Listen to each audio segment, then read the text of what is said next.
Hello guys, welcome to my channel.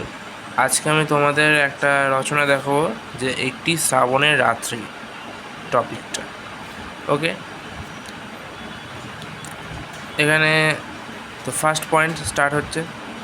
2 বছর আগের একটি ঝড় বৃষ্টির রাত আমাকে হুঁশিয়ার করে দিয়েছে। লুসিয়ার হয়ে গেছে, ভুল করে আসলো। সময় কেটে গেল, তার ভয়াবহতা এখনও ভুলতে পারিনি। সেই দিনের রাতের কথা আমার স্মৃতিতে চিরস্মরণীয় হয়ে থাকবে। এবার প্যারাটা বডিটা স্টার্ট করছে। সময়টা ছিল জুলাই মাস। সেদিন সন্ধ্যা থেকেই আবহাওয়া থমথমে ছিল। সন্ধ্যার পর থেকেই আবহাওয়া ক্রমশ ঘোর হয়ে উঠল। মেঘ ডাকছিল, সঙ্গে বিদ্যুৎও চমকাচ্ছিল। কিছুক্ষণ পর থেকেই বৃষ্টি টিপটিপ করে পড়তে শুরু করলো, সঙ্গে ঝোড়ো হাওয়া। ক্রমশই তা বাড়তে লাগলো। তারপরে পয়েন্টের বডিটা পুরোটা দিয়েছি। রাত ক্রমশ বাড়ছে, তারই মধ্যে লোডশেডিং হয়ে গেল। বাইরে প্রলয় বাড়ছে। অন্ধকারে রাতের খাওয়া দাওয়া সারলাম। মাঝে মাঝে বজ্রপাতের শব্দ আমাকে চমকে দিচ্ছিল। বিছানায় শুয়ে ঘুম আসছে না। একটা আতঙ্ক চারপাশে। বাইরে ঝড়ে গাছগুলি দুমড়ে মুচড়ে পড়েছে।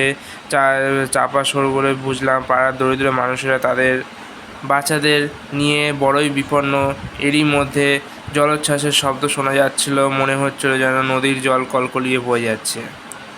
তারপরে পয়েন্ট, আমরা ভাই বোনে তখন জড়সড় হয়ে এক জায়গায় আতঙ্কে প্রহর গুনছি। সেই সময় আত্মীয় স্বজন প্রতিবেশীদের কথাও মনে পড়ছিল, যে তারা কেমন রয়েছে বা আছে। বারবার ভাবছি এই বৃষ্টি থামবে কখন।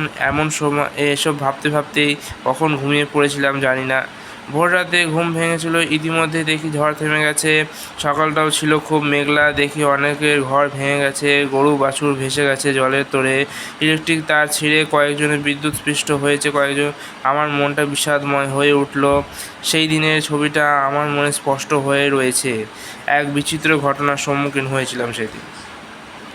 তারপরে পয়েন্ট লাস্ট এটা, সেই দিন আমার মনে হয়েছিল প্রাণটা বোধহয় পাখির মতো প্রাণ ভয়ে ভীত, আর মহামহিম প্রাণটাকে বাঁচানোর আপ্রাণ চেষ্টা। এই দুই মিলেই এক ভয়ঙ্কর অভিজ্ঞতা। তো এই আমার স্বল্প চেষ্টা। তোমাদের ভালো লাগলে একটা লাইক করে দিও, আর চ্যানেলটাকে সাবস্ক্রাইব করে দিও এরকম আরও টপিক পেতে হলে।